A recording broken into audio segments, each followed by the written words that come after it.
Welcome back to another episode of Generation Sports. Let's kick it.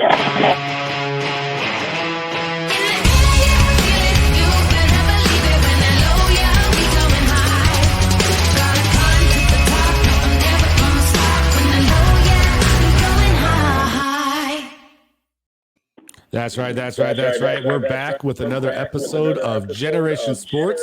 This is Fantasy Edition, and somebody's got some playback on their device. That must be you, Terry. Do you hear playback in there? Yeah, and you sound like you're a mile away. Hold on 1 second. What about now? Yep. I don't know what you changed, but it got worse once you put on that headphones. Fucking A. All right. Anyway, as always, I am the monster on the mic. I am Sheck Monster. We got a special edition of Generation Sports Fantasy Edition. I got my new co-host with me, the new Terry, who should be hopefully with me all season long, talking fantasy, talking sports. And every now and then, we're going to get a little bit specific in it. And for today's episode, we're going to go a little specific, and we're going to talk about our personal league, the Golden Goose League.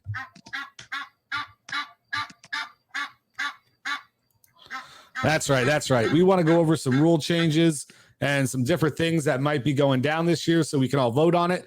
But before we can vote, we have to have an opportunity to discuss it as a group. So we went ahead and had one of the gentlemen from the league join us. You know, you see him and you definitely don't want to pick him up. But go ahead and introduce yourself there, Mr. One Penny. Hey, everybody says when you find a penny on head. Oh, the joke. Wow, right at the punchline, it cut out. You got to love it. You came in strong for a minute there, Mr. Heads, and then you just faded away just as quick. Is he even there? We got him? Oh, man, it's going to be a rough show. Man, connection issues, kids in the background, headphones not working. We have nothing but fun with this. All right. While he figures out his audio, let's just go ahead and jump right into the first topic because he wanted you to go first on it anyway. So we got about 5 topics I wanted to bring up in order for the league to be able to vote on. And the important thing I figure is that we talk about is fantasy football groups. They don't have to be stagnant, right? You can change the rules every year. You can make new decisions. The way that we work it is we have what we call a super majority. And so you have to have 8 people out of the 12 vote yes for something to pass. And then if 8 people vote it, regardless of the rest, we're going to go ahead and we're going to go forward with the decision. It's a 12-man league. Ours is, 1 quarterback, 2 running backs, 3 wide receivers, 1 flex, 1 kicker, 1 defense, 7 bench. And some of those things are what we're going to talk about discussing to make changes on.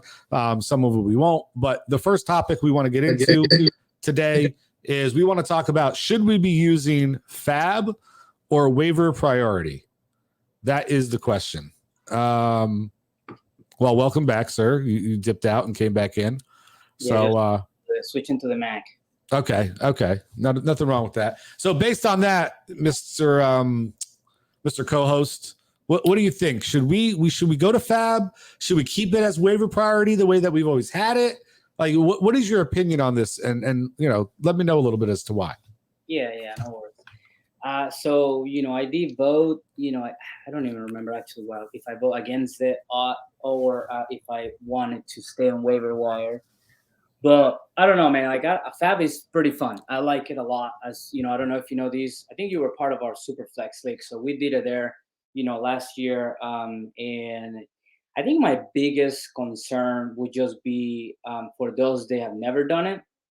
And maybe they don't have as much experience because we have some of those hiccups last year in the Super Flex League where, people were putting like, $30 bids on a player where the next closest bid was $1. That to me shows like there's something wrong. You know what I mean? So, and what I mean by that, it's like, let's say there's a hot player, right? Like everybody wants it. And, everybody's gonna put $40. I put 41. Then we know that everybody's on the same place. Look at that. You see my wife walking around. Yeah.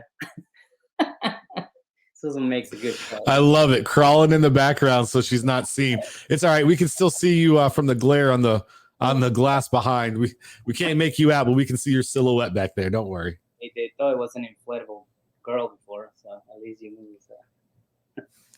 But anyway, so I think for our specific league, knowing that there's probably about, I would say, 3 to 5 players that like maybe they don't feel comfortable because of that part.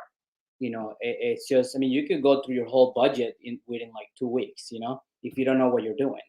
And I think that would be my biggest concern, switching to that. I think it'll be much more fun, just because even if you lose or win, you still have a chance to get the best player available.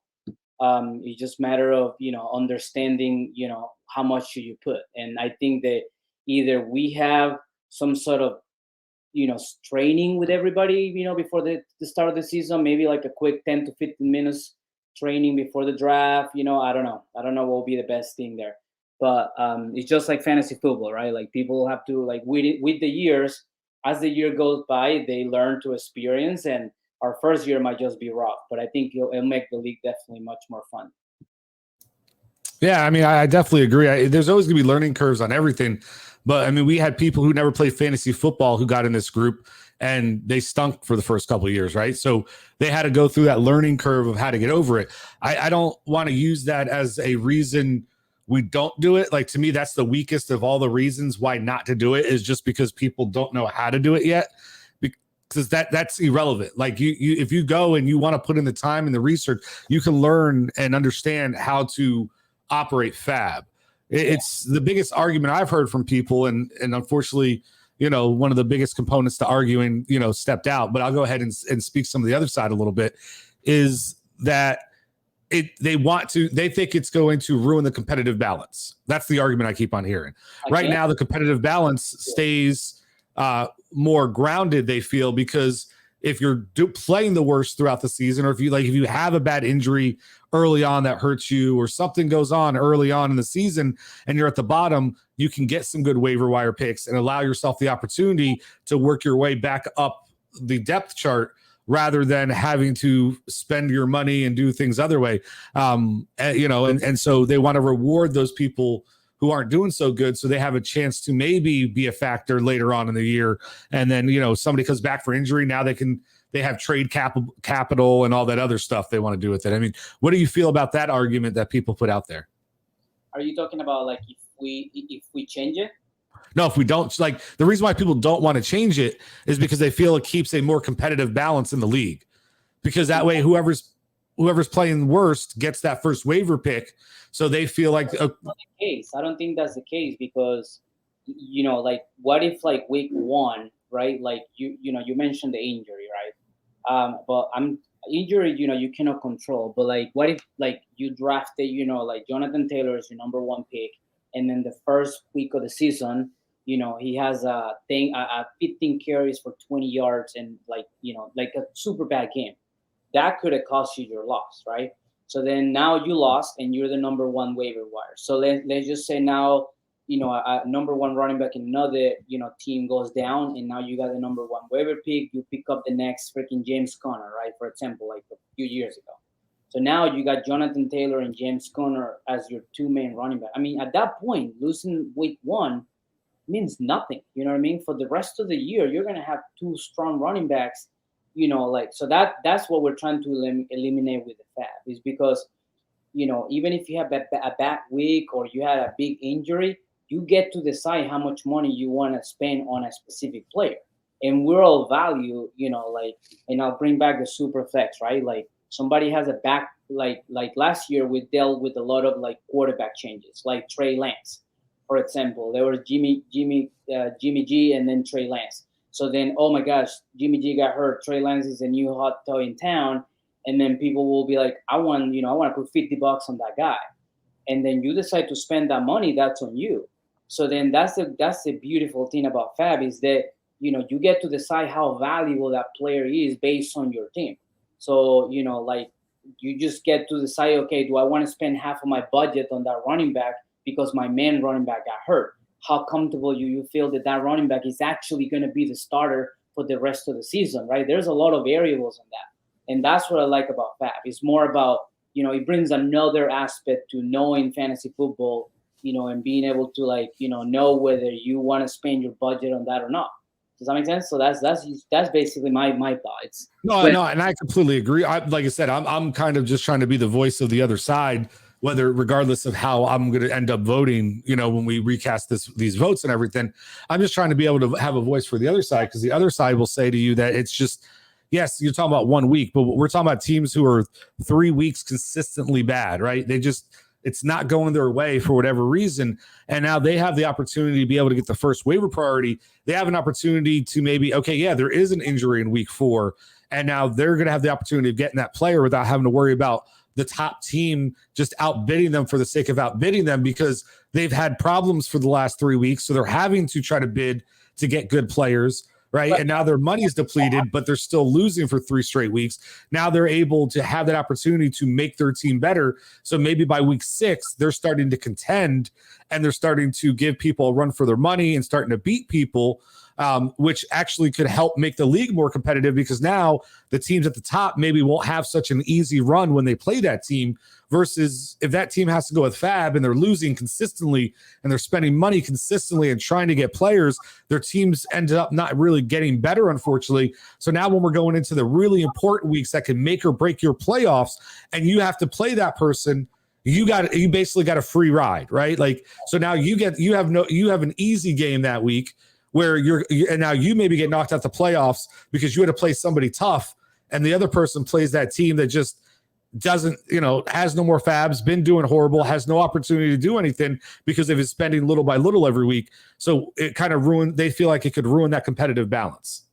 Yeah, I just don't think that happens that often, where, if you go through 16 or 17 weeks of waiver wire, I will say, and I'm just going to throw a number, I will say 50%, I will say half of that is you usually finding 1 to 3 players that are actually going to contribute, to whether the rest of them, it's it may be a good player, it may not.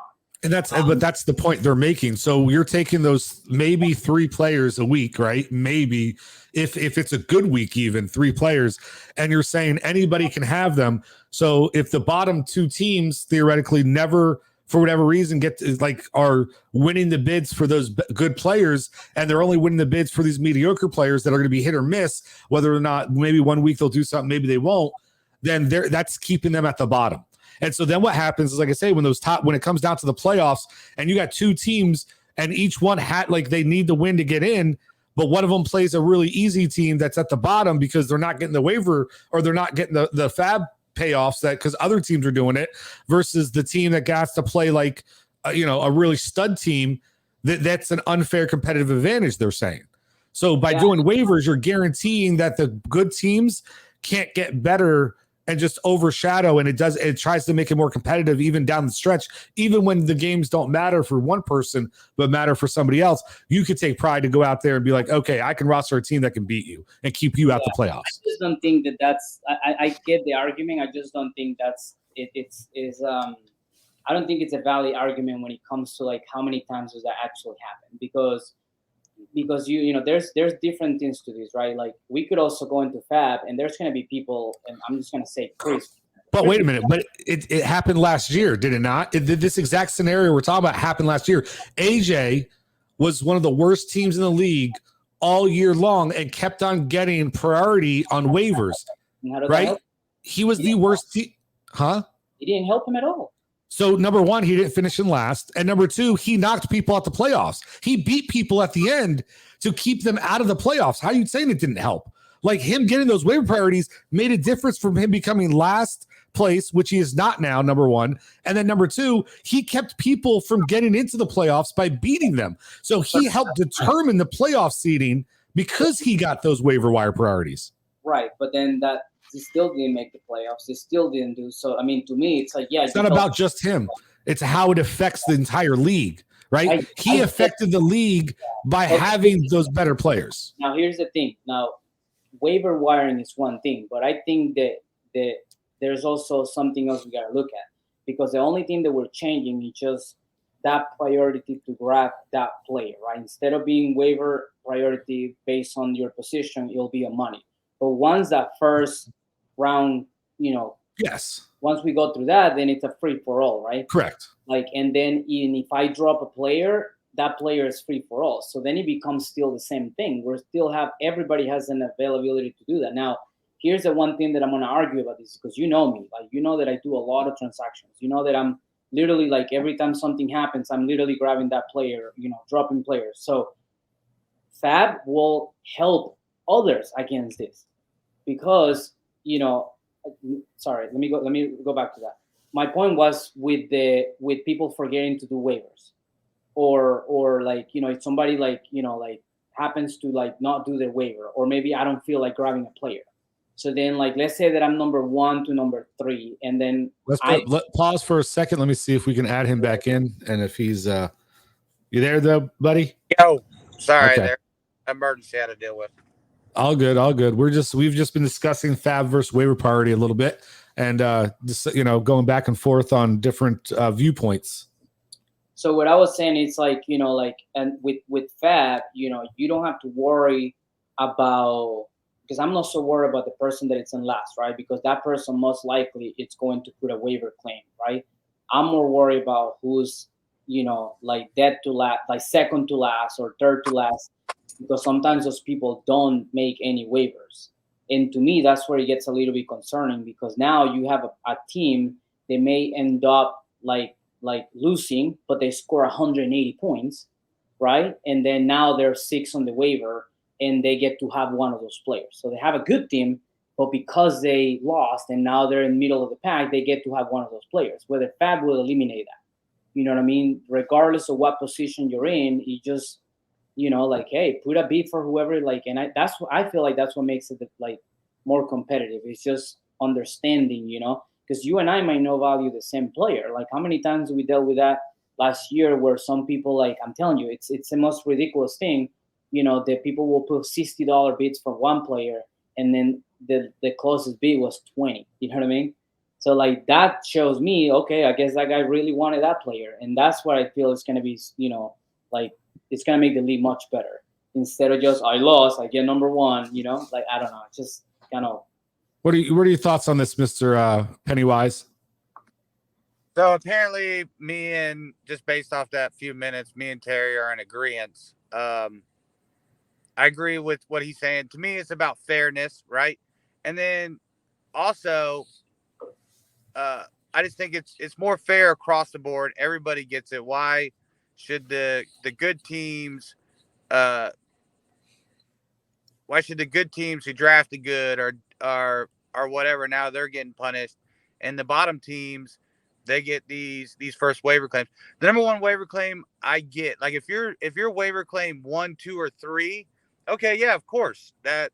But what about everybody in the middle? Why should 4 or 5 or 6 get over 10, 11, 12, right?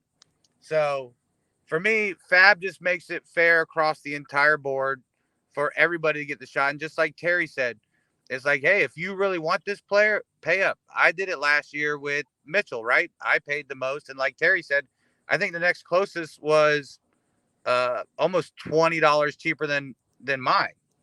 So I don't know. It's not hard to learn. It's easy. There's plenty of stuff out there that when you do waivers, when you go to a waiver article and see who you want to pick up, they also give you a FAAB percentage, so you can go off that. I am definitely team FAAB. And So, again, if any person who votes against FAAB either don't know how to use FAAB, or they're planning on being in last place, like, that's so what your mindset is. here's the argument I made to Terry, and I'm once again, I'm not saying I'm not arguing it because I'm in favor of waiver priority. I'm arguing it because somebody has to be the voice for the other side, and then, so that's going to have to be me. Yes. So here's the argument I was making. I was using AJ last year as an example in our league, right? AJ was consistently had the worst team. He was always at the bottom. And what ended up happening, because he got waiver priority and he was able to pick up the best players available, or, what he thought was the best players available, his team, yes, I know it didn't make a huge leap in performance at the end of the year, but number 1, he was able to move out of last place. But number 2, more importantly, at the end of the season, he was actually keeping people from getting into the playoffs. right? He was able to actually ruin people's seasons and make the season more competitive because he had an ability to make his team better. What the concern I'm hearing from people, and this is what I told Terry, is that when you do waivers or you do FAAB, excuse me, what happens is, let's say I have the worst team 4 straight weeks and I'm putting in bids, but for whatever reason, the best players I'm getting outbid by. And I get it. Maybe I need to bid more, whatever the reason, but I continually get outbid. Right. And so now what ends up happening is I'm spending money, but I'm not getting my first choices of the people I want who I think can really make my team better. So now when we come to the second half of the season, let's say you and Terry are both up for the playoffs, right? And it comes down to who you're playing this week, right? And Terry gets to play my team who's had 4 straight weeks of bad play because I don't get any waivers, so I'm not getting better, and I still have the worst team in the league, versus you who has to play like, I don't know, a Chris who's right there as a top 3 team in the league or whatever. And now, but if you lose to Chris, you're out the playoffs, and if Terry beats me, he's in. Like, how that takes away that competitive ability, because now it's an easier win for Terry because my team still sucks. You get what I'm saying? Yes, and of course, me and Terry are going to be in the playoff hunt. That's stupid to even guess that. But I understand what you're saying but now you're trying to predict. Oh, well, what happens if this in the future? And maybe, but the waivers can also go wrong. You can pick at the number 2 waiver claim 3 or the 1.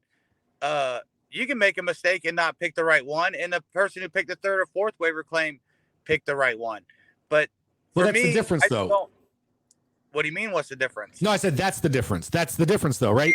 So if I make the wrong, go ahead. You may not pick the right number 1 waiver claim, anyways. So, that's my point, though. That's what I'm trying to say, though. There's a difference in failing when it's all my fault versus, well, I just didn't have enough money, or I didn't foresee somebody deciding to pull a filter and put $80 down on this one player the first week of the season. Which was the right player, by the way. I'm not disagreeing, but what I'm saying is, so that's, you're taking, so it's not, you're taking the excuses away. Like, you're taking the onus off the owner to be better, and you're putting it on the league. Because now it's like you said, like, if I make the wrong choice in waivers, then at the end of the day, I have to look back at me and be like, okay, it's my fault my team didn't get better because I didn't make the right decisions in waiver priority. But if I'm trying to make the right decisions, but people are just putting in crazy bids, I have no chance of my team getting better, which means that can affect us negatively in the last few weeks leading up to the playoffs. But because now people have cakewalks to get in, and other people are playing harder teams. That has a competitive disadvantage. Look what you're saying, right? You're saying all these people, right? So if we're hypothetical, all these people are putting in all these money and winning all these players that this person's missing out on, whatever. But they're running out of money. So now there's going to be more people available cheaper, right? And you made sure to be like, hey, there's $0 bids. After the waiver runs, everything goes back to normal. First come, first serve, no more money. The FAAB is only for that Tuesday afternoon waiver claim. And then after the waivers are done, you can put in a $0 bid amount for any player you want.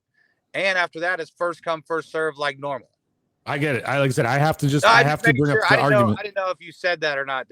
One more thing, and then we can move on. I think, but this is the thing. I don't think that the team that loses, the team that gets a number 1 waiver pick, it's not always the worst team until you get to about week 4 or 5. When you have like 3 or 4 weeks of losing consistently because your team sucks and you drafted badly, that's where you can see who the worst team on the league is. But the first 2 weeks of the season means nothing. There's so much that can happen. So to me, it becomes like, just because you have the number 1 waiver pick, that's great, but that doesn't mean that you are getting the best player. It really depends on injuries, on performances, on so many different things. What FAAB does is they eliminates that, and it helps you understand, okay, let's say that I drafted like a heck of a team, but only 1 good running back. My other running back is, fishy, right? Like, it's not really good.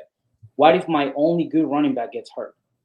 And then now I gotta go out there and literally put all my money in there because my whole team is like destroyed, right? Like if I don't have that really good running back, I'm gonna be destroyed. So that week I'm gonna spend as much money as I feel like to be able to get that running back. Otherwise, my whole season is done.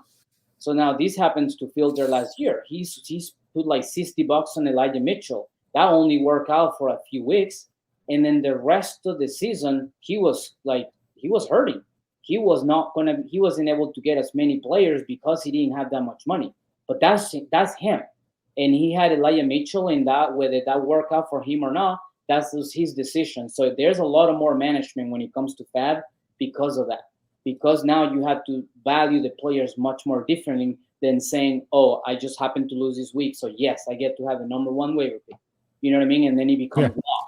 All right, we definitely got to jump into the next topic. I will leave it at this last point on this topic, though. I do think it's ironic how you basically used your own team as the example.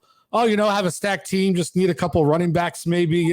Basically what you do every year. You just throw in some random fucking running back, and Terry finds a way, and Madison just blows up for 20-something points in a quarter that he shouldn't even been in the game in, and beats me. So let's move on to the next topic. Didn't do it last year, and I didn't make the playoffs. Yeah, let's do it. Let's go ahead. All right. Next topic I want to go over. Do we reduce the bench spot from 7 to 6? That's been a big talk of the chat as well. Are we going to reduce? Should we or should we not reduce the bench spot? And I want Mr. Pennywise to start this one off since the new Terry started off the last one. So what do you think, Mr. Pennywise? If we stay on the waivers, right, and we don't switch to FAAB, it should definitely be switched down to 6, right? We got all these extra bench spots now, and that's why when we do the waivers, there's no one available on waivers, and that's why the first 2, 3, 4 players on the waivers get the players, and then the rest are just crapshoot. But if we reduce the bench down one spot, that leaves more people on the waivers and makes a harder decision for people on who they want to drop, who they want to pick up. There's no more like dropping, picking up, because you have these extra bench spots. So now we reduce it down to 1. It makes the decision harder for you to cut a player and add a player. Is it worth you to add this speculation ad, or do you want to get rid of this player? And it makes it better for waivers. It makes it harder to drop and add people. Me and Terry are notorious for this, where it's constantly pick up, drop, pick up, drop, pick up, drop. Well, now you got to have a harder decision to pick up and drop.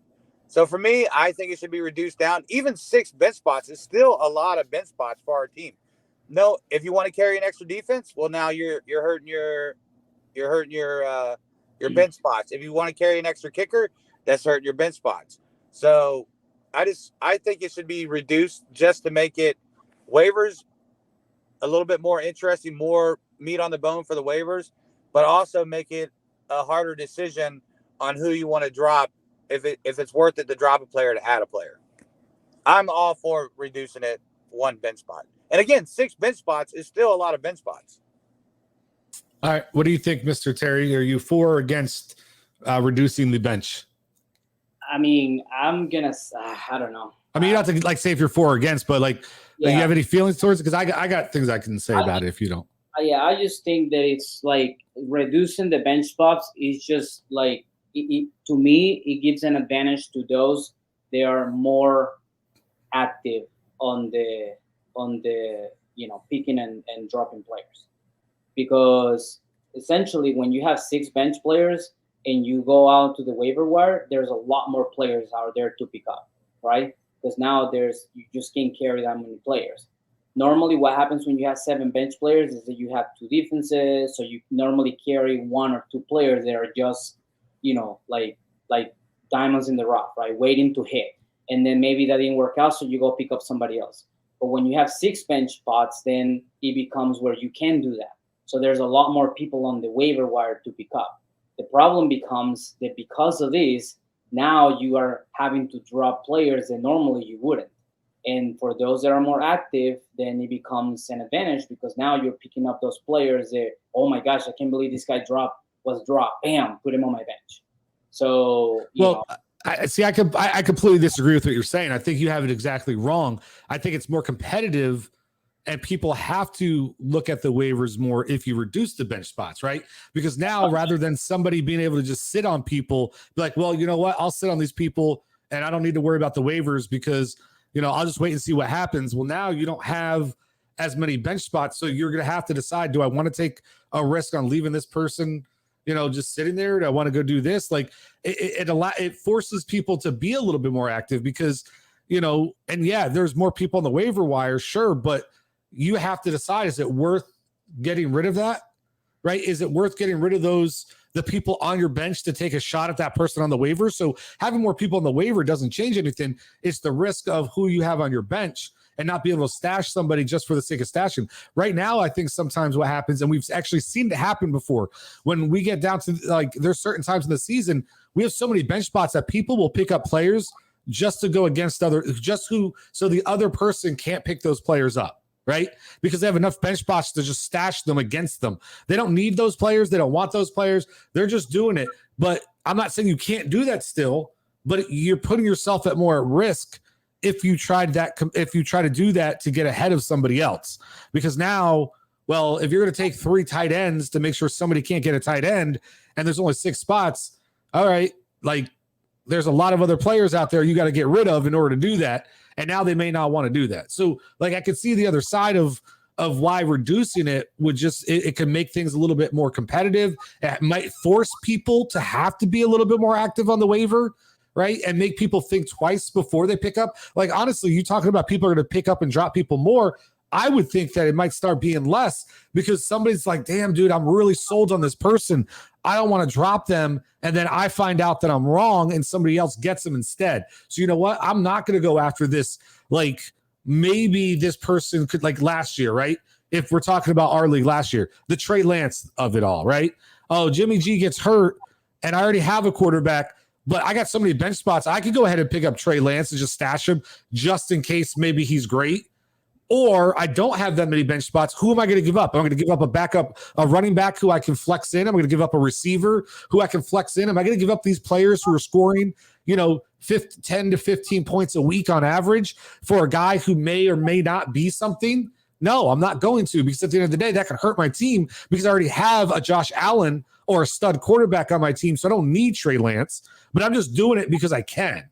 So I think reducing it would actually be beneficial that way. And this is what we're all trying to fix, right? We're not trying to fix anything. Our league is good, right? But over the years that this league's been around, everybody has gotten way more competitive, way more smarter, way more. So let's make this, because it's always the same people most of the time. But now we're starting to make the playoffs. But we're starting to see these other teams start creeping into the playoffs. So let's make it even more competitive by reducing it to one more spot, make it harder to decide about adding and dropping.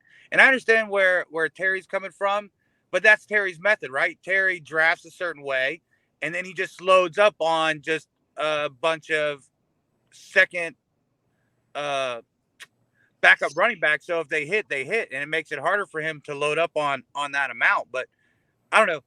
Every rule that we're trying to do is trying to make this league a more competitive league. And this will definitely do that. And again, I can see where people don't want to do it because, yeah, like Shek was saying, it's easy to stash that long shot, like the Chris Evans or the any one of these running backs that, hey, they have a chance. They're not producing right now, but, oh, man, if the guy in front of them gets hurt, they can blow up. They're going to be a lot harder to hold on your bench over guys that are being productive. So, and that will help the waiver wire. So for me, it's all about competitiveness and to make this league, make it even better for everybody involved and make it a little bit harder for guys to pick through. So that's my 2 cents. I'm all for reducing the bench spots and I'm good with it. All right. Terry, you have any last thoughts before we move on to the next topic? Nope. I think that you just said, well, yeah, actually I do, because you said that it might help increase the activity. on the waiver wire, and I think that's what people may be scared of. But I think the difference is they have so many bench spots. They don't need to go to the waiver. What do I need to go to the waiver for when I got 7 players that I can put in on my team at any time? I don't need to go to the waivers for shit. And so if you have 6, it will push you to have to do that. Correct. That's my point, and that's what we want. Heckman's right. I think it's the opposite. I think you're going to see less activity on the waivers because, again, it's going to be a lot harder to just add, drop. You're going to have less quantity, more quality. Yes. I think it goes both ways. I think like the people like Terry are going to be less, but I'm saying the people like a D maybe are going to be forced to have to look at the waivers more because he can't just sit there and have blind belief in like an entire roster, a backup roster that he thinks is good enough, even though we all laugh at it because like now he'll see that there's players out there that, oh, wow, maybe that player is better. Let me take a shot on him. Like I could see the people who don't go on waivers as much getting more involved and the people who are on waivers 24/7, like oddly enough, slowing down a little bit. That's just how I see it. I agree with that exactly. That could definitely happen. So, all right, let's move into the next topic. All right, next we're going to talk about, do we want to remove a defense and add an extra flex? This has been a very big topic of discussion for a long time. A lot of fantasy football leagues out there, this is one of those things. Do you get rid of kicker and defense? We don't want to get that far yet, right? We're just going to talk about kicker. Okay, we're not going to talk, about defense. We're not going to get all the way to the kicker position. And I'll put it out there as to why. I don't want to remove the kicker. We haven't discussed removing the kicker yet because it's still an individual player. And every position in our fantasy football league, except for the defense, is about an individual player performance, right? If you go out there as an individual player and you make the catch or you make the throw or you make the run, we get points. A kicker is similar in that way. If you go out there and you make the kick, we get points. If you miss the kick, you don't get points, and you can get negative points. The further the kick, the more points. So I can understand the relevance of a kicker to a fantasy football. But defense takes 12 people and and have a lot of different variables that could outlier why a defense does well or doesn't do well and all this other bullshit that I just don't know how it fits into today's fantasy football. So for me, I'm all for saying, let's get rid of the defense. It is a waste of time. Nobody wants to draft the defense anyway, most of the time. And let's get an extra flex spot in the league, right? And then if we're really going to do 6 bench spots and we add an extra flex, now we're really starting to turn up the competitiveness, right? Because now we have to have people in our bench that are going to be good enough to be able to have multiple flex spots. So that's really turning things up to another level. What do you think there, Terry? I'll let you go first this time. I'm all about doing that. Like we did that on another league, and it makes it much more fun to have another player that you can plug in there. Defenses, it's like I don't know. I'm all for it. I just think that to me, you drop it to 6 players, you ought to. Hold on, give me 2 seconds. We got a special guest who wants to say hello. What's up, AJ? Is that your delivery driver? All right, I'm going to mute you for the moment, AJ, while he continues to view his points, and then I'll pass it on to you for you get an opportunity to talk. All right? No problem. All right, go ahead, Terry. Finish up. No, I was just saying that if you eliminate the defense, add that extra flex player, drop down to 6, then I feel like we're on the same spot as we are right now. So you just the same amount of players. So would you say then, and I'm just curious to follow up, just so I know and everybody else knows when it's their turn. So are you saying if we did drop the defense and add an extra flex, should we keep it at 7 bench spots then? Like you think those two should go together? No, that should be, to me it will be, if you had a flex spot, then you definitely have to come down to 6. Okay, so you're saying, it's almost like you do both or you do none. So either we add the flex, we drop to 6, or we keep the defense and we stay at 7. That's kind of your overall thought. Flex spot and you keep 7. I mean, they're definitely not going to be anybody in the waiver wire. Yeah. You know what I mean? For sure. Okay. All right. What do you say? What say you, Mr. Filter? So, again, just like the last one, all this is to try to make it more competitive. Defenses carry 0 value in our league unless they're on your team. They do not get traded, right? They're always the last to get drafted. I mean, you'll have a few outliers like teams that get drafted. Like last year, the Rams were probably taken in like the 14th round or whatever out of 17 or something. But for the most part, the last two draft spots that most people draft is kickers and defense. But they don't get traded. They carry zero value. And again, Terry, I think it's happened to Terry more than anything. I knew Terry wouldn't have a problem with this because Terry would always complain like, oh, I hate defenses because you can have a team that scores in our league 24, 26 points, 20 points, 19 points.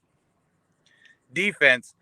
But again, minus that. And once someone has a defense, then, they stick with that defense, especially a good one. And someone like me, I'll just keep rotating defenses. It don't matter to me. I'll just pick, the best matchup and go with that. And I don't even got to worry about it. But for me, I'm all for getting rid of defense. We want players. We want more players. That's more players to be traded as well, because guess what? Maybe you don't have that next flex spot and you do have to make a trade to get that in there because your bench is either hurt or you have those speculative ads that's like you were saying earlier where they're not out there to score points right now, but if something happens, they can become big. So it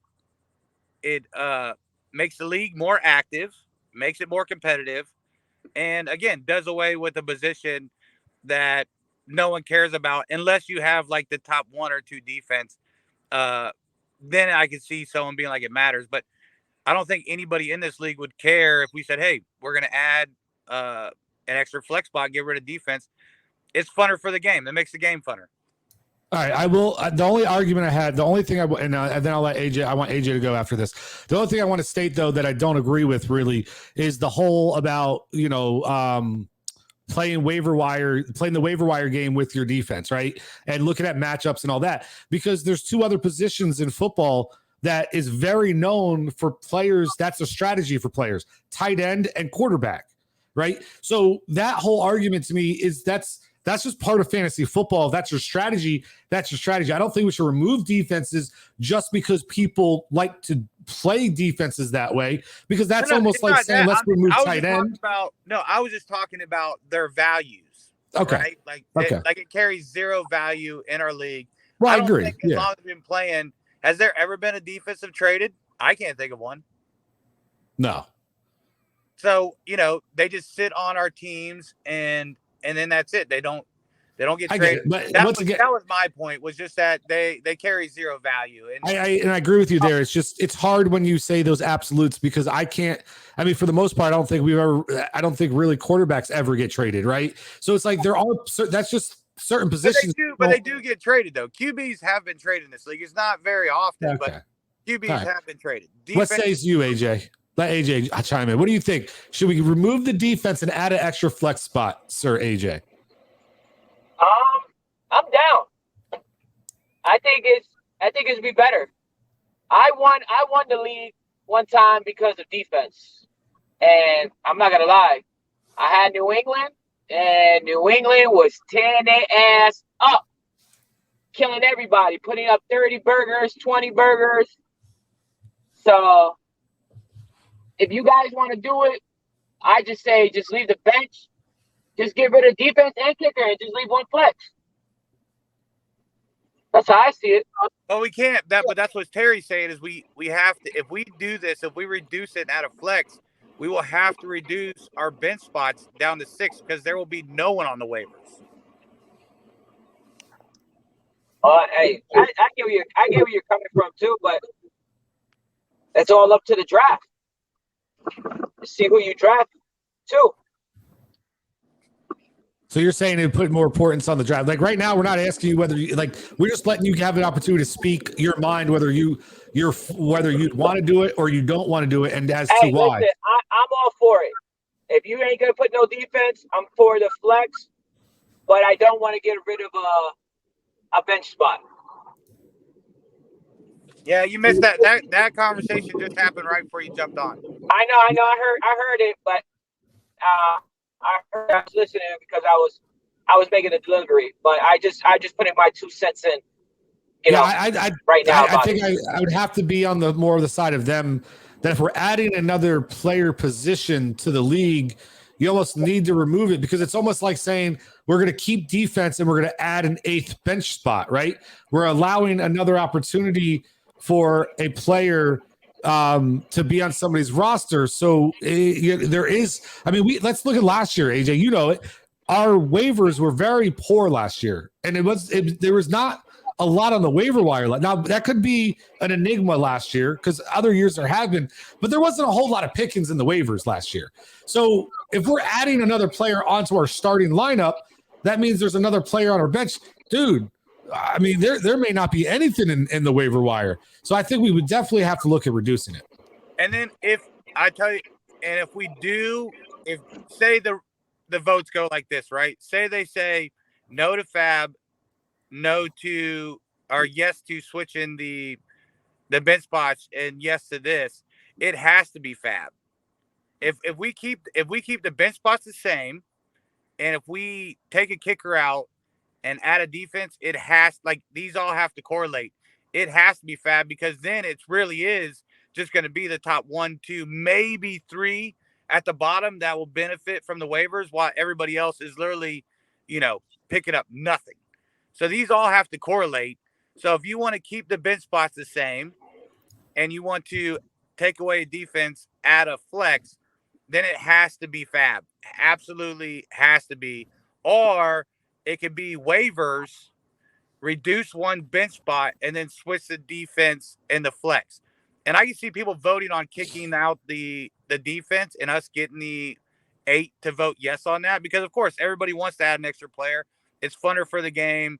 It's better for the game. So I don't see anybody vote no, but these all correlate in that way. So one thing has to happen. So if we take out the defense, add a flex, and we keep the benches at 7, it has to be FAAB. If we reduce it down to 6, then okay, waivers will still be all right if it gets voted that way. But there's no way that we can have no FAAB and have 7 bench spots with an extra flex. Well said. I definitely agree with what you're saying. I think some of these are going to be contingent of the other one. Yep, that's right. I'm not the one who was begging for him back in the chat the whole time there, buddy. That was you. I just wanted everybody to be part of that. All right, so let's jump into the next topic. All right, this is really the last major topic we have, and because the last one I think is a pretty easy answer, but we'll still throw it up there so people know we got to vote on it just to make it official. But this one, can a player have dual designation? Right, this comes from we all know who, Senor Kenny. Right, he got pissed off last year because he felt that Cordell Patterson should be allowed to be played in either a running back or a wide receiver position, just for the fact that it was like that in Yahoo. Okay. And so the argument against it is a player is only allowed to be designated for one position regardless of Yahoo. So the league decides, for instance, last year, I can't remember. Did we say Patterson was a running back or a wide receiver? Running back. That's okay. So we had said he was a running back. So Kenny could not use him in the wide receiver position, but Kenny argued that he felt he should be able to, right? So, Mr. Filter, you go ahead and start it off because I know you're familiar with this whole controversy that came up last year, and you were one of the main components into whatever side you were on. I can't remember, but that's fine. And you talk about how you believe we should handle a dual designation that's been done in Yahoo. It should be based on where the team has that player on the depth chart.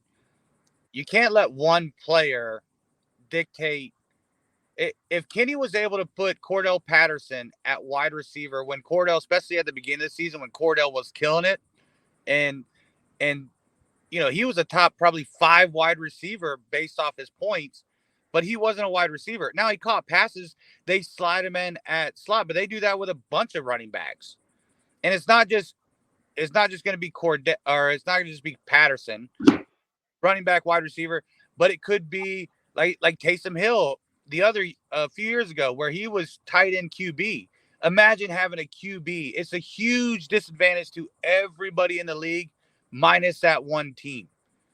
Because there's very rare is there multiple dual position players, right? It's typically just one a year that comes up that causes this conversation every year. And for that one team to have that dual designation player, and that player is a starter who plays it just gives them too big of an advantage over everybody else. Okay, Terry, what's your thoughts? I think that it's not a common thing on the NFL just yet. I think it's gonna become more. It's gonna become more common, but right now, letting that go, it gives a huge advantage to that one, maybe two player that where this may happen. You know, where you have like last year, what he was saying. If we were to allow that, then Kenny would have a huge advantage over everybody else just because he happened to have that player. You know what I mean? And it's like we're all trying to make this more competitive by, you know, if I happen to pick up the best quarterback that year, it wasn't because I knew it, you know. But if somebody tells me, hey, if you pick up this one player, you get to put it on both running back and receiver, then that player will be the number one pick essentially. You know what I mean? Because it gives an advantage, you know, over every other player. So, and which is the thing with McCaffrey. Why is McCaffrey usually the number one pick? Because he gets to do both, right? So, sorry, I can't hear you. No, it's not you. It's AJ. The way he was just staring at the camera just made me laugh. My fault. Go ahead. Anyway, yeah. So I don't think that that's something that we can allow right now, just because of the advantage. And the quarterback, tight end, I think that should be eliminated regardless. I think this conversation to me is just for running back and receiver, just because of that part. So if we're gonna allow this, then you know it's gotta be more common than just having like one player, which is I think the only time we ran into this issue was last year. So I'll be completely honest. Go ahead, Filter. We ran in this issue almost every year. This has gone back to like at the beginning of our season. But he hasn't been because of our receiver running back. He was. No, this was that was between QB and wide receiver for the Pittsburgh guy. I'm drawing a blank that AJ had. I think that was like the first year, second year. I remember that. Taysom Hill was QB tight end, and this is the first year that we've had running back wide receiver. So again, it's typically one player a year that this gets this dual designation, and it should just be off. Hey, what does that team's depth chart say? Like if we went to Atlanta last year and it said Cordell Patterson is listed as a wide receiver, hey, then he is a wide receiver, not a running back. But if the depth chart says he's a running back, then that's what he's listed as. And Yahoo, because again, no one knew what Cordell Patterson was going to do. So Cordell Patterson, until last year, was mostly a wide receiver, and he started in New England, started to come in as a running back here and there as like a gimmick. But so that's why they left him as a dual designation. They didn't know what he was going to be until it happened. And guess what? When we do our draft this year, guess what Yahoo's going to have him designated as? A running back. He won't have that dual threat or that dual designation anymore. So it's honestly, just Yahoo being safe. Yeah, I think honestly at the end of the day, I mean, I don't mean to be disrespectful to Kenny. I don't think this is really needing any more conversation. If AJ wants to say something about it, I'll let him. But you have anything you want to say about this? I mean, everybody think is going to vote the same way. You're good? Can I say something real quick? Yeah, go ahead. Like Jason said, it's the truth. Like, if the depth chart says, he's a running back, he's a running back. If the depth chart says he's a wide receiver, he's a wide receiver.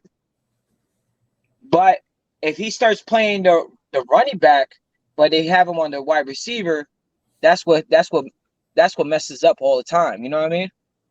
Yeah, but we can use that as a group and understand, like, okay, he is playing, and then we can, as a group, be like, oh, well, he's listed as a wide receiver, and they have him as dual wide receiver, running back. Our group will know, okay, well, he's a running back or he's a wide receiver. See, that's the point that I always get confused because they have them dual, they have him running back and wide receiver. So it's like, do we just use them as in the flex spot? No, we go by like he said, we go by the roster of the actual team. So we go to the team's website, we look up their depth chart, and the player is going to be listed as the running back or the receiver, right? And that's what we go by. So it could be like a Deebo Samuel, right? Deebo Samuel is listed as a wide receiver. So even if he has dual designation on the San Francisco depth chart, he goes under wide receiver. So even though he's a running back half of his time on the field, he still is only eligible in the wide receiver location because that's what the team has him designated at. Okay, then all right. Now I'm saying like this. Now, like Deebo Samuel. So all the running backs get hurt. So they just put Deebo Samuel as running back. So Deebo Samuel is going to be in the wide receiver spot, but he's just going to play running back. Just say for like 5 games. It all depends if they're You get what I'm updating their saying? depth chart. Yeah, if they update their depth chart like they're supposed to, that's when we have to go back in and take a look. But you get what I'm saying? Like if they have it on the depth chart, him playing wide let me ask you receiver. this then, because here's the other side of the argument then, right? How I see it, Checkman, it's a lose-lose situation. You get what I'm saying? Yeah, but my At the point end is of this. the day- Let's say that does happen with Debo. Right now, Debo's only a wide receiver. That's all you Yeah. can play him as, right? Yeah. There's no dual designation. So in that scenario, what happens? You're like you said, what happens if then he goes 5 straight weeks as only a running back, but Yahoo has him listed as only a wide receiver? We don't have an option for that, right? We can't override that. Yeah. Just want to throw it out there. No, I get it. So, I mean, at the end of the day, I think everybody's going to be voting for the same thing. Let's just, whatever the team has it as, that's the way we're going to go. That's how I see it. I don't see too many people wanting to argue this much more. Last thing, just to bring it up, I think we all in agreement. Do we keep a COVID spot or not? There's no COVID testing anymore. So do we even bother with a COVID spot this year? Anybody have any reasons why we should? Yeah, because I think we should. well, again, this comes down again. A lot of these all correlate with the other one. So if we reduce our bench spots down to 6, right? COVID's still around, dude. Like it's people get it. It's this and that, and I guarantee that the NFL is still keeping even though they're not testing. But if a player comes in sick, then they're going to test him, and if he tests positive for COVID, so I don't see That's how not true. The NFL announced that there will be no more COVID testing, period. The only way that you can be out of a game for COVID is if you go to the league and say, I have COVID. They are not doing any testing. Doesn't matter what your symptoms are. There are no symptoms. You have to report COVID to the league in order to be taken out. So a player, say your top player, any player, I don't care. Let's just say Jonathan Taylor, for example, comes in and says, hey, man, I tested positive for COVID because he don't want to get his teammates, sick. Well, then he has COVID. So I just don't understand what it would hurt to just have this spot in here. If we don't need it, great. Because we just use our normal IR spot then. Yeah, but then what if you have a player on IR? That's, once again, we're talking about just like the bench spots, right? You have to start making decisions on what's more important, to leave the guy on your bench or put him on IR. See, that's different because COVID is completely COVID and IR. These are players that are IR or they have COVID. They're going to be sitting there. I don't think this is necessarily the same thing as me debating, do I want to go and pick up this guy that has upside versus a guy that gives me points and drop that? No, I just don't understand why this is even an issue. You just add the COVID spot. If we don't need it, great. But I think it has to do with being in alliance with the league. If the league isn't testing for COVID, I don't think we should have something in place for it because the league doesn't have anything in place for it. Yeah, but COVID's still around though. That's what. But they don't have any COVID IR spots in the league.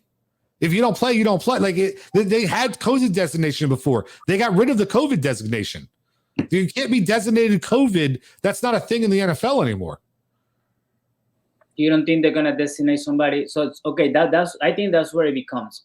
If the NFL is not going to designate a player with COVID, but instead we'll just put him as out, right? Or yes. IR.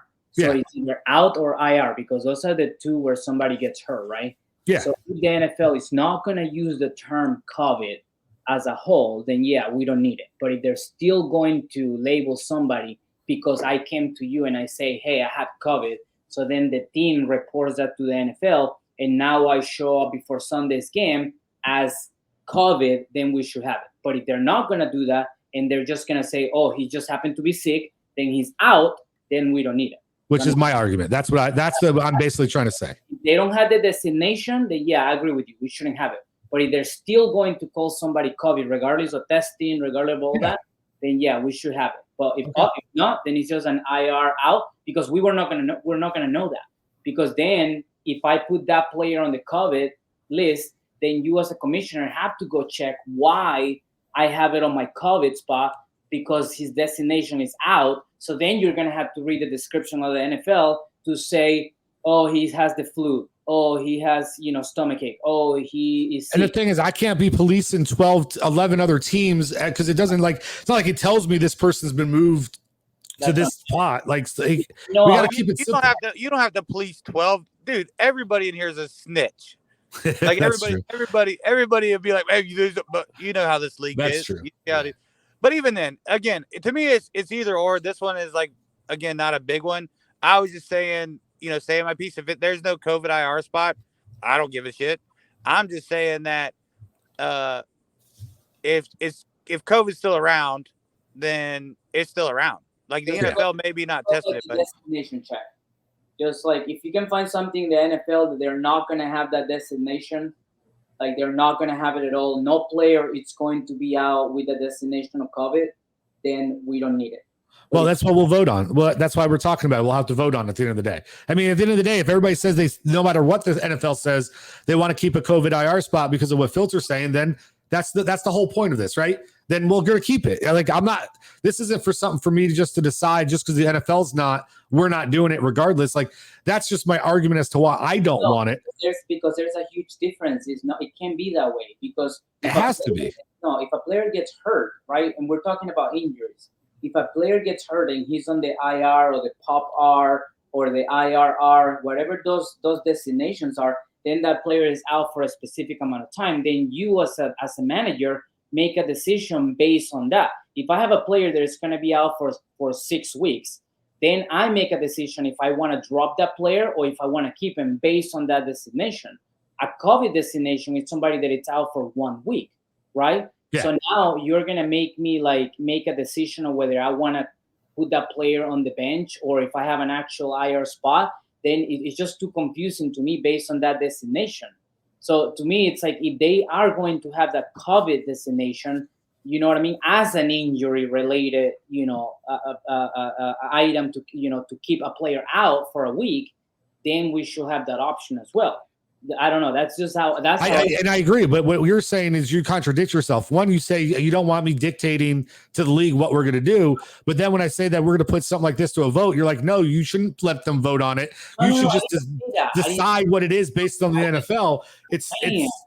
I'm talking about the voting should be based. I don't think the question should be, should we keep the COVID IR or not? The question should be, if the NFL has a COVID designation for a player, should we keep the COVID? You're wrong, because Filter was just arguing against that regardless. That was Filter's argument. He doesn't care about the NFL's designation. He feels if a player, Filter, did you not say that you feel if a player's out for COVID, regardless if the NFL has a designation for it or not, that you should have the ability to put him on a COVID IR spot? Yes or no?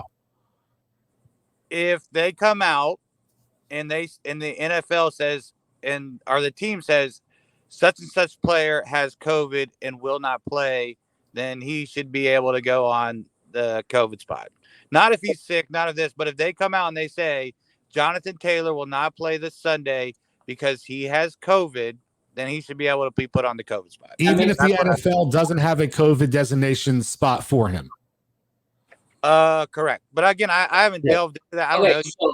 So then that means that for the past 30 to 40 years of fantasy football, we should have been allowed to put that player on the IR if that guy's out because he has the flu or stomach bug. Oh, so you're saying COVID's just a flu? Yeah, he's basically saying COVID's just another sickness. It shouldn't matter. No, I'm saying that COVID hasn't killed. Oh, I didn't know we were turning this into a Republican goddamn podcast. Oh, fuck it up. COVID doesn't exist. I fucking COVID like it, boy. You have to get fucking spicier and spicier by the fucking minute. Of course. I'm talking about the fact that you want to make it based on COVID. Hey, I don't give a shit. I really don't. If you want to do COVID spots, great. If you don't, great. I mean, this is out of all the things. Low-hanging fruit. That's why I saved it for last. All right, let's go ahead and wrap it up. This is an hour and 4-minute show. I got to put it up on YouTube so the group can be able to have a link to it to hear the different viewpoints. You guys don't go anywhere. I'm just going to end the broadcast. I want to thank my co-host at GS Fantasy Edition. You're going to see me and him a lot more this season. I'm hoping we're going to try to put together some programming and come at you with this Golden Goose League and maybe just some regular fantasy football stuff. As always, you got the penny you just don't want to pick up. Leave that shit in the gutter because that's where that motherfucker belongs. And then you got your boy AJ. He's always out there with his dick in a box delivering packages. For myself, Monster on the mic, I'm out.